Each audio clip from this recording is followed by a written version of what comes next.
हर महादेव। गुरुर्ब्रह्मा गुरुर्विष्णु गुरुर्देवो महेश्वर। गुरुर्साक्षात् परम ब्रह्म तस्मै श्री गुरुवे नमः। तस्मै श्री गुरुवे नमः।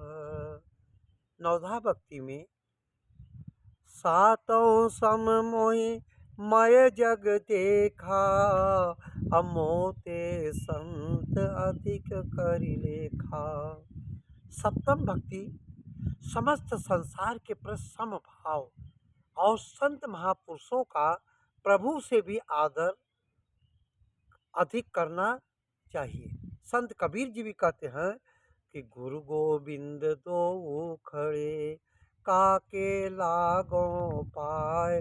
अब बलिहारी गुरु आपने, जिन गोविंदियो मिलाए।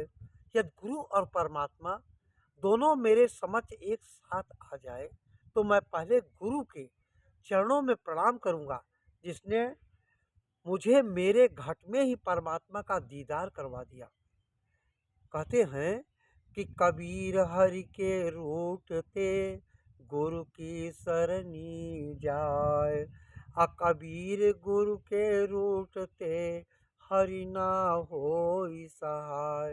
यदि परमात्मा रूठ जाए तो गुरु के माध्यम से उसे मनाया जा सकता है, परंतु यदि गुरु ही रूठ जाए तो परमात्मा भी मदद नहीं करता। कबीर जी ने संत महापुरुषों को परमात्मा से भी बड़ा स्थान दिया। कहते हैं कि तीन लोक नौ खंड में, गुरु से बड़ा न कोई। अकर्ता करे सो गुरु करे, गुरु करे सो होय। पृथ्वी और आकाश अपना स्थान बदल सकते हैं, परंतु मेरे शब्द नहीं, अर्थात संत महापुरुषों की वाणी झूठ नहीं हो सकती।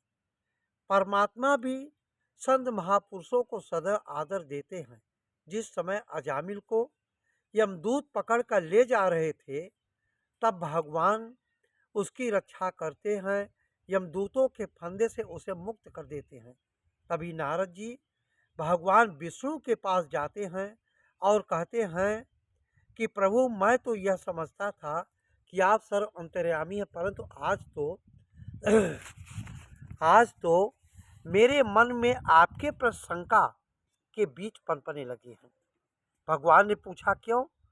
नारद जी ने कहा, प्रभु, क्या आपको यह पता नहीं था कि अजामिल ने आपको नहीं, अपने पुत्र नारायण को पुकारा था? भगवान विष्णु ने कहा, हाँ, मुझे ज्ञात था। नारद जी ने कहा, फिर आप वहां पर क्यों गए? तब भगवान ने वही कहा जिसे भक्त नामदेव जी ने अपनी वाणी में लिखा, मेरी बांधी भगत छुड़ावे, बांधे भगत न छूटे मोय। चाहे वह ईश्वर सर्वशक्तिमान है, सर्वसमर्थ है, परंतु फिर भी वह अपने भक्तों को सम्मान देता है। जैसा कोई जीव कर्म करता है, वैसा ही ईश्वर उसे फल प्रदान करता है। परंतु जिस समय संत बोलते हैं तो परमात्मा किसी भी नियम की पालना न करते हुए और अपने बनाए हुए नियम को तोड़ते हुए संतों की वाणी को सत्य प्रमाणित करते हैं। श्री गुरु अर्जुन देव जी भी कहते हैं, सास गिरा से न बीसरे, सफल मूरत गुरु आप। जो पल प्रतिपल परमात्मा का ही सुमिरन करता है, वह संत परमात्मा का ही रूप होता है। ऐसे संतों के मुखार बिंदु से निकली हुई वाणी परमात्मा की है,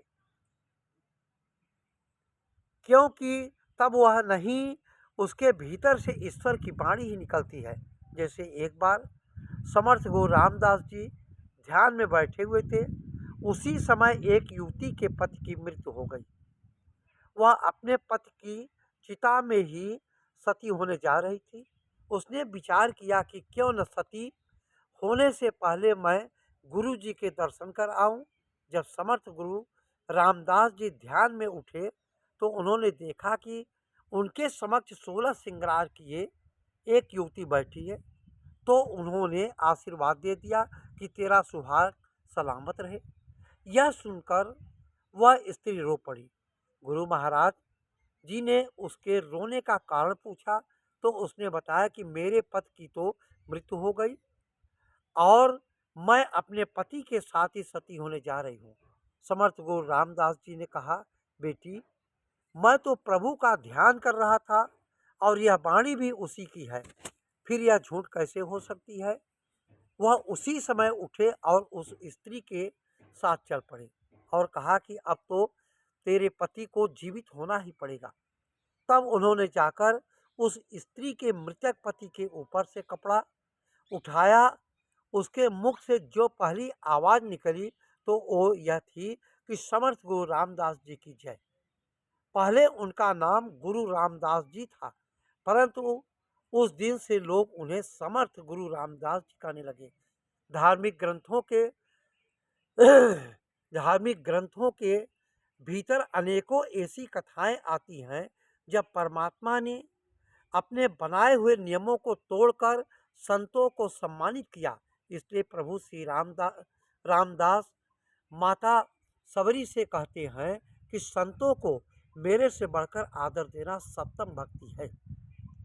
हर हर महादेव।